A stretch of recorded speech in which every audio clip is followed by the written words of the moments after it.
Domingo 10 de noviembre, 32º domingo del tiempo ordinario.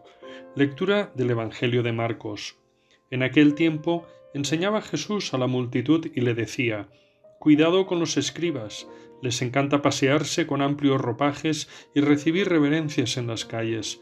Buscan los asientos de honor en las sinagogas y los primeros puestos en los banquetes. Se echan sobre los bienes de las viudas, haciendo ostentación de largos rezos. Estos recibirán un castigo muy riguroso». En una ocasión, Jesús estaba sentado frente a las alcancías del templo, mirando cómo la gente echaba allí sus monedas. Muchos ricos daban en abundancia. En esto se acercó una viuda pobre y echó 2 moneditas de muy poco valor. Llamando entonces a sus discípulos, Jesús les dijo: «Yo les aseguro que esa pobre viuda ha echado en la alcancía más que todos, porque los demás han echado de lo que les sobraba, pero ésta, en su pobreza, ha echado todo lo que tenía para vivir». Palabra del Señor. Gloria a ti, Señor Jesús. Escuchamos un evangelio con 2 partes muy diferenciadas.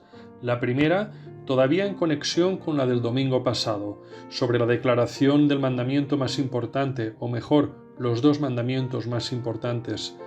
Jesús sigue insistiendo a sus discípulos para que no repitan el modo de ser de los escribas, que se las dan de mucho cuando en su interior no existe ni amor a Dios ni al prójimo, solo amor a sí mismos. La segunda parte nos habla de dar, pero no de un dar cualquiera, sino un dar que implica renuncia, desprenderse, no de lo que abunda y sobra, sino desde la misma escasez, lo poco que uno tiene.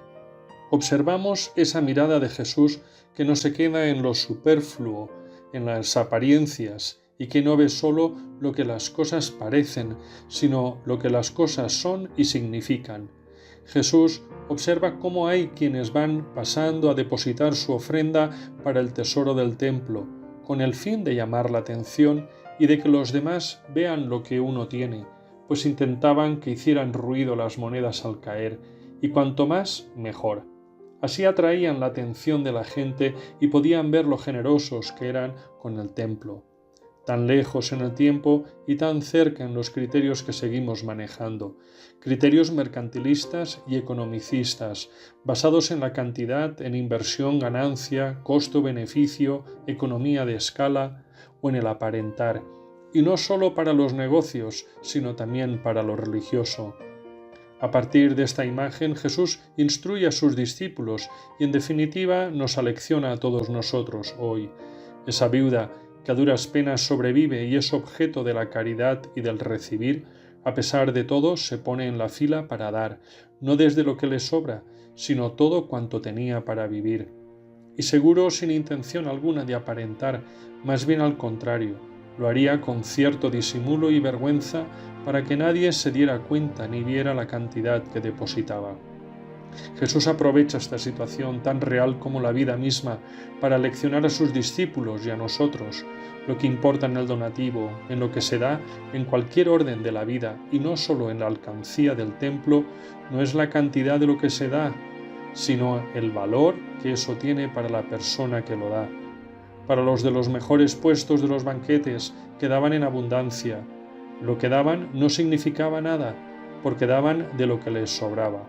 O peor aún, porque en el fondo no dan nada, simplemente invierten, compran una falsa tranquilidad de conciencia o el aplauso de los demás. El valor de las monedillas de la viuda pobre es infinito, porque en su indigencia ha dado cuanto tenía para vivir.